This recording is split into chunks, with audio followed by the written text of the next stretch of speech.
Hola ballers, boys and girls, ladies and gentlemen, I bid you good time of the day. In this video we're gonna be talking about Diamond Casino Heist and specifically what kind of approaches there are, what kind of loot you can find inside the vault, how many people you should bring with yourself depending on the loot and approach, and specifically what preparation missions there are and which of them you should or should not do in order to make your heist easier, harder, more interesting for you. Let's get into it.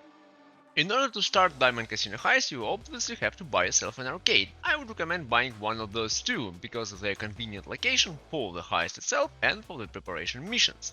After that, you can go down to your basement and actually start the preparations for the heist. First thing that Lester will ask you to do is go scope out the casino. He will tell you to go to the casino itself, take a couple of photos for himself, and then he will tell you that he either can keep on scoping out or can call it quits and leave. I would strongly recommend you keep scoping out. Why? Because the more points of interest you will find out at the scoping out mission, the more possibilities you have for entrance, exit, and using disguise for beacon. For instance, if you take a picture of the door on the helipad on the roof of the casino, you will be able to parachute down while doing it silent and sneaky way, or you can straight up get down on the roof with a helicopter if you're doing it aggressive. I will provide you with the link for all the possible photos that you can take. If you already have done this mission before, you can go back, do it once and forget about it completely. The next mission from which every Diamond Casino starts is the vault contents. You have to find out what's inside the vault. For that, Lester will ask you to go to find a security guard, hack his phone or kill him, get the information to hack into security feed on site of the casino and take a look what's inside. You can get 4 possible options, actually 3, but 4. Cash, artwork, gold and diamonds. Diamonds being event only. Cash is the least profitable, artwork is the middle one, and the gold is the most profitable. Mind you that if you find cash in your vault contents, you can call Lester, ask him to cancel the heist and redo it again. Obviously you'll have to pay $25,000 fee to start the heist again, but if in a couple of attempts you will exchange it for gold instead of cash, it will make you some profit. Keep that in mind, but that will obviously take some of your time. Also mind you that cash, artwork and gold take different times to collect, so depending on the hacker, we'll talk about that later, and the vault contents and approach, you can decide how many people you should bring with yourself. I wouldn't recommend doing any heist with more than 3, usually 2, if you are looking for the most profitable outcome for yourself. Well, obviously if you're playing with lots of friends and you just want to share, you can bring how many people you want. Now we're coming to approaches themselves. There are 3 different scenarios that greatly change your game style. Silent and sneaky. For me it's the most interesting and fun way. You provide it with the weapons with the silencers and you dispose of the guards by killing them, or you can knock them out with the melee attack of your weapon. I would say it's probably one of the easiest way to go around, sneak around and silently get inside the vault and silently get outside of the casino without raising any alarm. Silent and sneaky is also the only approach by which you can take the safe located on the first floor in the casino 2 times. Once when you go to the vault, once when you go outside of the vault. If you will try to do the same thing with beacon aggressive, on the second time, when you will try trying to take the money from the card, your character will freeze and you won't be able to move, and you'll have to restart from the last save point. The next one is beacon, and this is the most difficult one because you again provided the weapons, but you are not provided the silencer, so you cannot shoot. You can only kill guards either by killing him with melee attacks or avoiding them altogether. So if you're a beginner, maybe that's not the best way to go around for you. Aggressive, least profitable and probably the most fun way to go around when playing with friends. Why is it least profitable? Well, because you get inside the vault when alarm is already raised. That means you will get less time inside the vault to collect all the vault contents.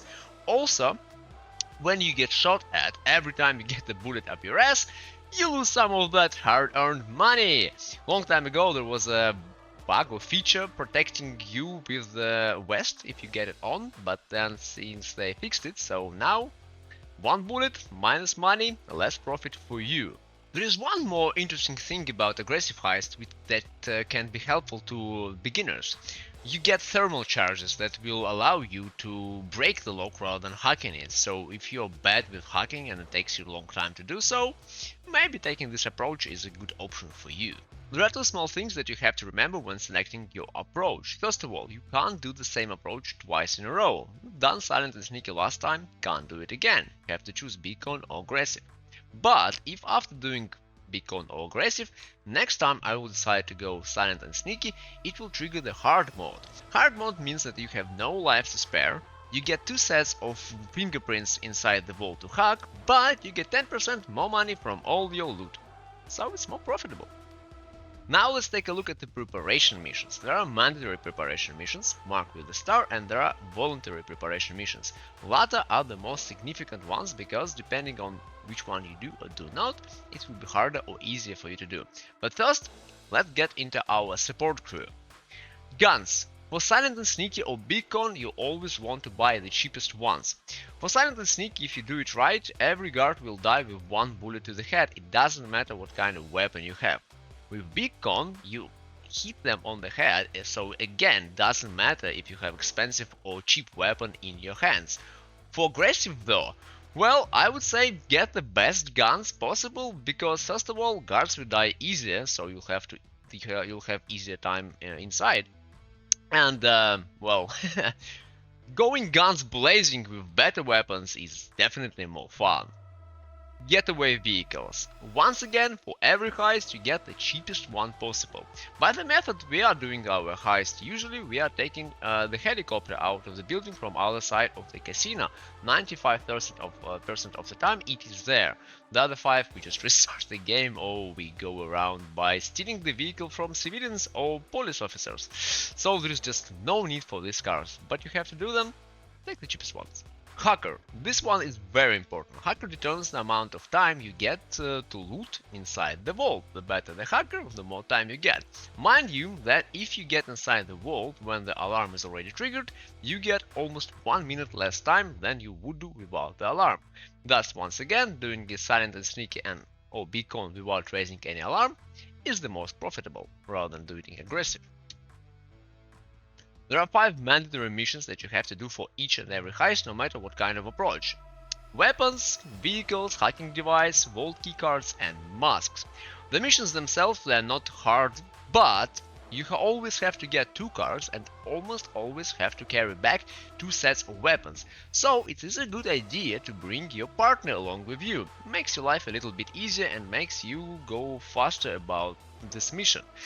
Otherwise, you'll have to go to the car, get one of them, bring it back to the arcade, go once again to the same point, get another car and bring it back. Well, and you will have to bring someone along with you on the casino heist anyway, so get your partner to carry the load. Getting the mask is the stupidest preparation, but the easiest one. You go to the Spoochie Beach, you go to the mask shop and you choose anyone you want, and that's it. Now let's take a look at preparation missions specific to every and each approach. Silent and sneaky. Mandatory missions are nano-drones and wall blazers. Unfortunately, nano-drones are kind of useless, because it's easier to just dispose of the guards using weapons rather than using nano-drones, and it takes quite time to do it, but you can fiddle around with them if you want. Vault lasers. Yeah, obviously you want to get inside the vault, so those ones are useful ones. But there are 2 sets of them, so once again, bring your teammate if you want to do it fast. Voluntary missions. EMP device. Well, this thing disables all the lights on the casino for a short period of time. I find it kind of useless, so I wouldn't really bother doing it. Infiltration suits. Well, those once again provide you with night vision, and since we're not using EMP, kind of useless as well. But they look kinda cool. So if you want to use them in GTA 5 online outside the casino heist, do it once, complete the heist in them once, and you'll get them. Beacon. Mandatory missions are disguises. Easiest one is Gruppe X, then I would say maintenance gear. Bugstars is second to hardest, and the young Ancestor, which I don't have here, is the hardest one of all. What do you mean by hardest and easiest is how far from the vault you start with each disguise. Gruppe X allows you to just walk straight inside. without any hassle. And with young Ancestor you start far away and you have to make your way to the vault, so this is the hardest. Vault drills. Once again, you want to get inside the vault, you need the drills, and there are 2 sets of them, so bring a partner along. Exit disguise. Voluntary mission for beacon, which you absolutely should do all the time. Makes your life way easier. Once you change into those outfits, you can walk inside and outside of the casino, even carrying your firearm without guards raising an alarm. They will just simply think that you're one of them, until you start running away from the casino in very fast pace. I would recommend you doing Knus gear rather than firefighter gear, because it's a little bit easier to get away using the corpse disguise, and also it looks good. Aggressive. Mandatory missions are vault explosives, the ones to get inside the vault, and thermal charges. Those will allow you to break the locks inside the vault on the doors, so you can get to the loot without hacking it. Very neat. Reinforced armor and boring machine are the voluntary missions, and reinforced armor is actually quite useful because it allows you to take significantly less damage from all sources. So if you're doing it just with your friend, it's a good idea to have one of those on. Boring machine will allow you to get inside the casino on the bottom level next to the floor, but for aggressive I find this preparation quite useless. Simply because it takes away some playtime from you when doing this heist. With this approach means you get less people to shoot at and less fun. Why would you want to do that? Now we're getting to the most significant part of preparations, voluntary missions, which you can do for any kind of approach. Patrol routes. Doing this mission will allow you to see guards on your map and your minimap no matter how far from them you are standing. Unless you do it, the guards on your minimap and map will appear only when you are close to them. Doing this mission will make your life much easier. Dagon shipments. When you start this preparation mission, you will have 10 minutes to destroy 10 shipments. Depending on how many you will succeed to destroy, you will be taking away from the guards their helmets, body armor and weapons, thus making them weaker. For silent and sneaky, I will absolutely recommend you to destroy at least 3 shipments. You will remove the helmet from the guards and you will be able to kill them by shooting them in the head. For beacon, you should not do this approach at all. Guards die from your melee attack on the weapon no matter if they have helmets on or not. For aggressive, obviously you want to do as many shipments as you can, making guards weaker and easier to kill. Power drills. I wouldn't recommend you waste your time doing these preparation missions.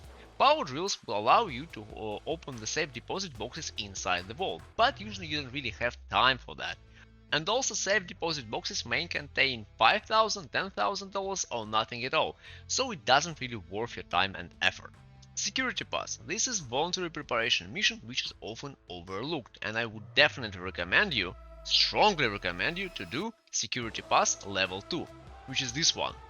This will allow you to open every door to the casino and inside the casino all the way to the vault with just swipe of the card. Otherwise you will have to hack all those doors, which takes time and effort and also gives you a high chance to fuck up and raise the alarm, thus rendering your approach useless. The last preparation mission which you probably have locked is the security intel. In order to unlock this mission you have to buy yourself a penthouse, a complete quest chain related to that property.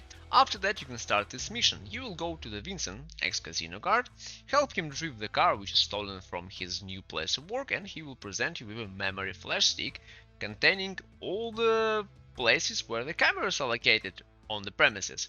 It's the same as a patrol routes, but for the cameras. Now you will be able to see all the cameras on your map and your minimap, no matter how far from them you are. And that's it. Now you know what are preparation missions for each and every approach are for, and what are voluntary preparation missions you should or should not do, depending on your gameplay, game style, amount of people you want to bring, and how hard or easy you want to make your heist. Well guys, I hope this video was useful for you. Please like this video, please subscribe to the channel, and thank you for watching. Bye!